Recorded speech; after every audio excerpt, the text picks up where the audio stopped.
우리 속담 가운데 열 길 물속은 알아도 한 길 사람의 속은 모른다라는 말이 있습니다. 또 예전에 유행했던 가요 가운데 이런 노래가 있었죠. 가수 김국환 씨가 불렀던 타타타라는 노래입니다. 네가 나를 모르는데 남들 너를 알겠느냐, 이런 가사가 담긴 노래였습니다. 이 노래가 많은 이들의 사랑을 받았던 것은 그만큼 그 가사가 많은 이들에게 공감이 되었기 때문일 것입니다. 여러분, 우리는 이처럼 남의 속, 그것도 멀리 있는 사람의 속은 둘째치고 당장 내 옆에 있는 사람의 속도 잘 알지를 못합니다.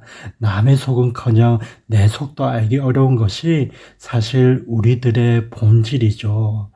그런 우리가 하나님의 마음을 안다, 하나님을 안다라고 하는 것은 말 그대로 정말 어불성설일 수밖에 없습니다.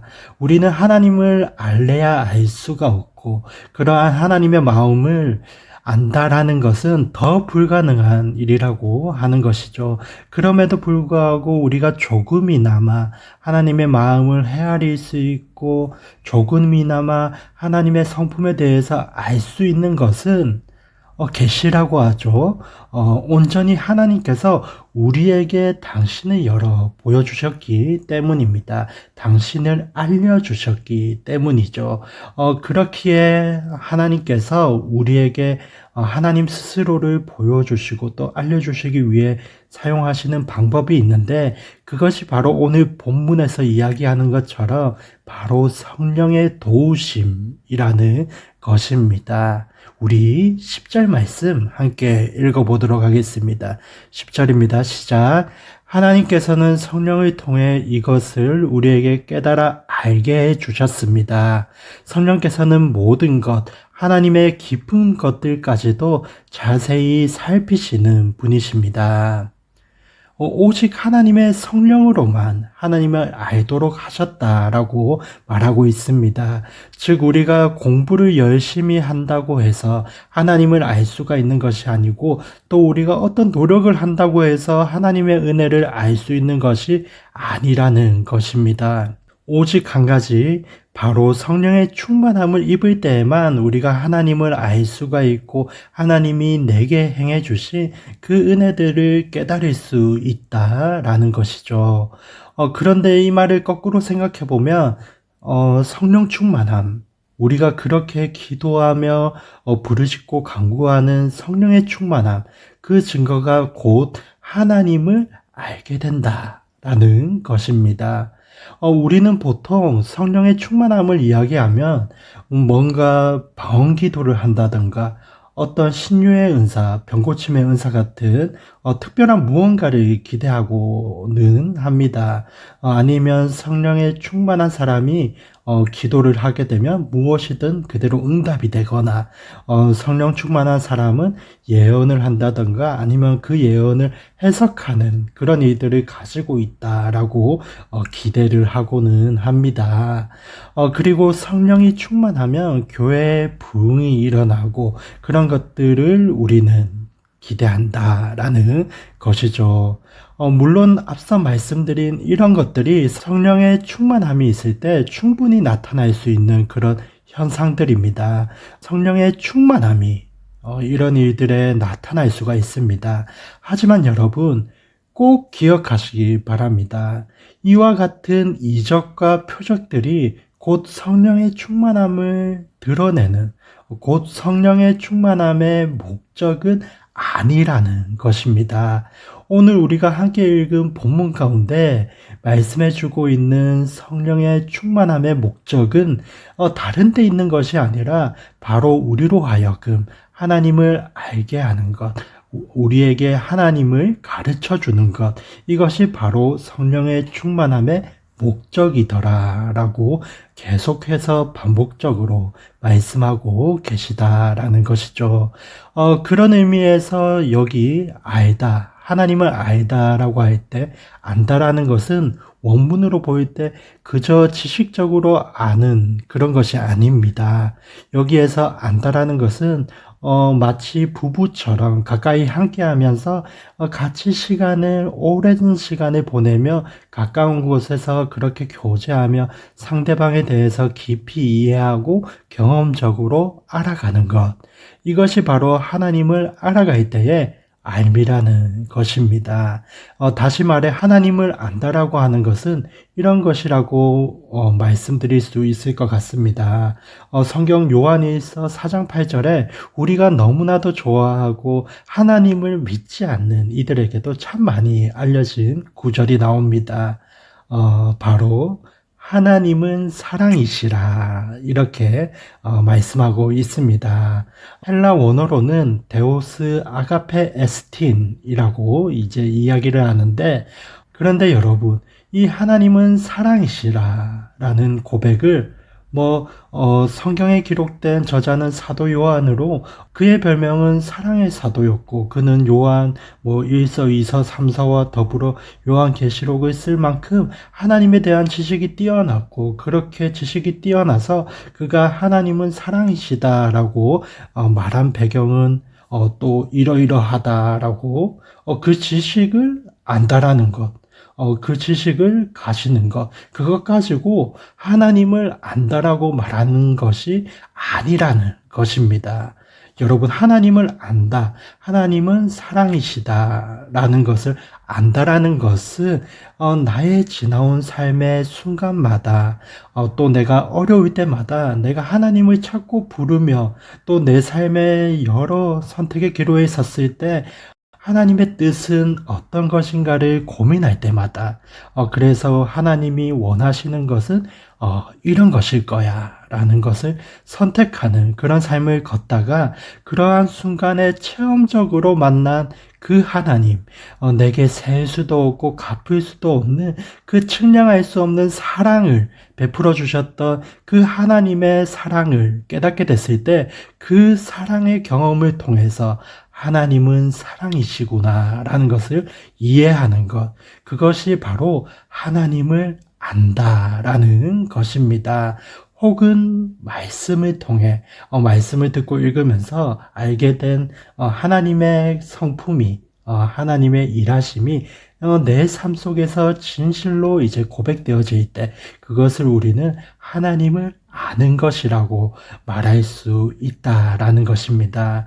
하나님은 사랑이시라고 하는 성경의 한 문장을 외우고 익히는 것이 아니라 정말 내 삶에 이제 하나님께서 찾아와 주셔서 내게 베풀어 주신 그 하나님의 사랑을 경험하고 사랑을 고백함으로써 그런 하나님의 사랑을 이야기할 수 있는 것이 바로 하나님을 안다라고 하는 것입니다. 여러분, 그런 의미에서 우리가 하나님을 알아가는 때란 어느 때냐면 곧 우리가 하나님과 가까이 서로 동행할 때입니다. 하나님과 가까이 하며 교제하며 동행할 때 우리는 자연스럽게 내 삶에서 하나님의 능력을 경험하게 되죠. 하나님의 일하시는 방법을 알게 됩니다. 그리고 하나님의 마음과 뜻이 무엇인지를 이해하게 되는 것입니다. 그럼으로써 나타날 수 있는 열매들이 곧 앞서 언급했던 방언의 은사, 신유의 은사, 방언을 해석하는 은사, 그런 것과 같은 우리가 신령하다 생각하는 그런 은사들이 나타날 수 있다라는 것입니다. 그렇다면 여기서 알미란, 그저 한순간에 깨달아지거나 아니면 우리가 배워서 간직하는 그런 것일 수가 없습니다. 무언가를 기억하고 있다가 시간이 지나면서 잊어버리는 그런 종류의 성질일 수도 없습니다. 여기에서 하나님을 알아가는 알문, 우리의 삶 가운데 계속해서 반복적으로 매일매일 일어나야 하는 사건이고 또 우리가 평생 동안에 계속해서 알아가야 하는 그런 알미인 것입니다. 다시 말하면 우리가 성령을 통하여 우리 삶 속에서 하나님을 경험하게 됩니다. 그로써 그 하나님이 나와 함께 하시며 내 삶에 역사하고 계시다는 것을 경험하는 순간, 그 순간들을 찰나의 순간으로 끝내는 것이 아니라 우리의 삶 매일매일 늘 나와 함께 하시는 하나님과 교제하며 그렇게 하나님을 매일매일 알아가면서 살아가다가 우리의 삶의 마지막 순간에 마침내 하나님과의 삶을 완성하게 되는 것입니다. 사랑하는 여러분, 오늘 여러분의 기도하는 자리마다 하나님과의 이런 풍성한 교제의 역사가 일어나기를 소원합니다. 여러분이 기도하는 그곳에서 여러분의 기도를 도우시는 성령님을 정말 여러분이 경험함으로써 알게 되시기를 간절히 소원합니다. 우리는 연약하여 마땅히 빌 바를 알지 못하나 성령께서 우리를 도우셔서 구할 바를 알게 해주신다라고 하는 이 로마서 8장 26절의 말씀이 그저 우리가 외우는 한 구절, 그저 우리가 지식적으로 알고 있는 그런 것으로 남는 것이 아니라 정말 저와 여러분이 기도하는 그 자리에서 경험되어져서 그래서 앞으로 저와 여러분의 삶 가운데 나의 기도하는 그 자리에 하나님이 성령으로 함께 나를 도우신다라고 하는 그 지식이 참된 지식의 삶이 되어서 경험되어지는 온전한 삶이 이루어지는 시간이 되기를 간절히 소원합니다. 이런 인격적인 만남과 하나님과의 교제로서 그렇게 하나님을 알게 되면 일어나는 일의 결론이 무엇이겠습니까? 우리 16절 말씀 함께 읽어보도록 하겠습니다. 16절입니다. 시작. 누가 주의 마음을 알아 그를 가르치겠습니까? 그러나 우리는 그리스도의 마음을 가지고 있습니다. 우리가 주님의 마음을 갖게 된다라는 것이죠. 주님의 마음과 같은 마음, 그리고 주님의 뜻과 같은 뜻을 가지고 주님이 원하시는 삶을 살게 되더라는 것입니다. 그렇게 되면 우리가 어디에 있든 어떤 삶의 상황을 만나든 또 혹은 내 삶의 문제를 만나거나 어떤 선택 앞에 설 때에 우리는 주님의 마음으로 대처할 수 있게 되고 그로 인해서 결국 주님이 기뻐하시는 삶, 주님이 원하는 삶을 살 수 있게 된다라는 것입니다. 저를 비롯한 많은 우리 믿는 이들이 기도하며 구하는 것이 바로 주님의 뜻을 알려달라라고 하는 것일 것입니다. 내가 무엇을 선택하는 것이 하나님이 기뻐하시고 원하시는 것인지를 알려달라는 기도를 우리가 참 많이 합니다. 그러나 우리가 주님의 마음을 갖게 되면 오늘 본문의 결론과 같이 주님의 마음을 갖게 된다면 우리는 자연스럽게 이런 질문들에 대해서 답을 갖게 되지 않겠습니까? 사랑하는 여러분, 결국 우리에게 가장 필요한 것은 주님의 마음을 갖는 것입니다. 그리고 이를 위해 필요한 것이 우리가 하나님을 참으로 지식적으로가 아니라 참으로 알게 되는 것입니다. 그리고 하나님을 참으로 알기 위해서는 하나님을 매일의 순간을 통해서 경험함으로써 우리에게 하나님을 알게 해주시는 그 성령님의 도우심을 간구하고 성령님이 나와 함께 해주시기를 간절히 사모해야 한다라는 것입니다. 성령을 간구하고 자녀에게 좋은 것을 주시겠다고 약속하신 그 하나님의 약속이 이루어지고 또 오늘 그로써 하나님을 참으로 알게 되는 복된 시간이 되기를 간절히 축원드립니다. 여러분, 그로 인해 주님의 마음을 갖게 되는 저와 여러분의 하루가 되기를 간절히 축원드립니다. 기도하도록 하겠습니다.